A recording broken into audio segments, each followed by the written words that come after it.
Hi నమస్తే అండి. నా పేరు శ్రీను నాగార్జున. అక్కినేనికి వీరాభిమాని అండి. నేను కూలీ సినిమా చూశాను. నాకైతే మట్టుకు ఎక్సలెంట్గా ఉంది. చాలా బాగా నచ్చిందండి కూలీ. ఎందుకంటే చాలామంది అంటున్నారు, నాగార్జున గారు ఏంటి విలన్గా చేయడం ఏంటి, ఆయన కెరీర్ ఏంటి, ఆయన హీరోయిజం ఏమిటి అని అంటున్నారు. కాదండి, ఆయన చేశారు.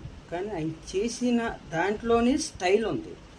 ఆ డ్రెస్ సెన్స్ చూసారా ఎట్ట ఉంటుందో నాగార్జున గారిది. ఆ డ్రెస్ సెన్స్ చూడండి.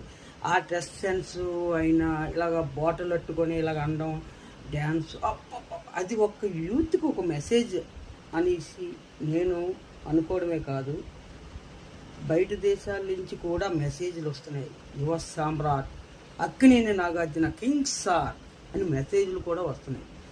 మనం ఇప్పుడు కూడా నాగార్జున గారిని విలన్గా చేశారని మనం ఇప్పుడు కూడా అభిమానులే కాదు ఎవరు కూడా తప్పట్టకూడదు.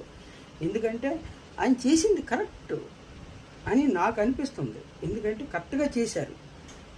ఒక్క విషయంలో చెప్పాలంటే ఆయన ఇప్పుడు హెయిర్ ఎలా అంటుంటే పడిపోయారు.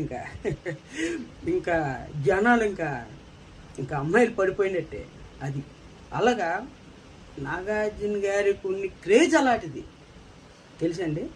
అలాగా లోకేష్ కనకరాజు గారు బాగానే తీశారు. పాప అతను అనడానికి లేదు. ఎందుకంటే ఆయన ఏ విధంగా తీయాలో ఫిలిం ఆ విధంగా తీశారు. ఓకే అండి. అదే మన నాగార్జున గారు హీరో అనుకోండి, దానికే ఉంది హీరో విధంగా హీరోగా తీస్తారు. అంతేగాని ఒక విలన్ ఒక హీరోగా అంటే మరి తప్పదు. ఇలాంటివి ఒడిదుడుకులు వస్తూ ఉంటాయి, పోతూ ఉంటాయి. కానీ మన సార్ ఏదైనా ఒకటి చేశారు అంటే అది 100% కరెక్ట్. ఎందుకంటే ఆయన డ్రెస్ ఏంటి ఆ స్టైల్ చూసారా, సూపర్ స్టైల్ అండి. ఆ డ్యాన్స్ చేసేటప్పుడు ఆ మందు బాటిల్ ఇలా పట్టుకొని ఆ డ్యాన్స్ చేస్తూ ఉంటే అబ్బబ్బబ్బబ్బా, 2 కళ్ళు చాలలేదు నాకైతే. ఎందుకంటే మెయిన్ అది చూడాలి హీరోలో. వాడు ఎలాగున్నాడు, వాడి డ్రెస్ సెన్స్ ఏంటి, వాడు వేసుకునే స్టైల్ ఏంటి, ఇలాగ అనడం ఏంటి, అది మనం చూడాలి. చూసిన తర్వాతే అప్పుడు చెప్పాలి. అంతేగాని విలన్గా చేశారు, నాగార్జున కెరీర్ ఏంటి, అది కాదండి.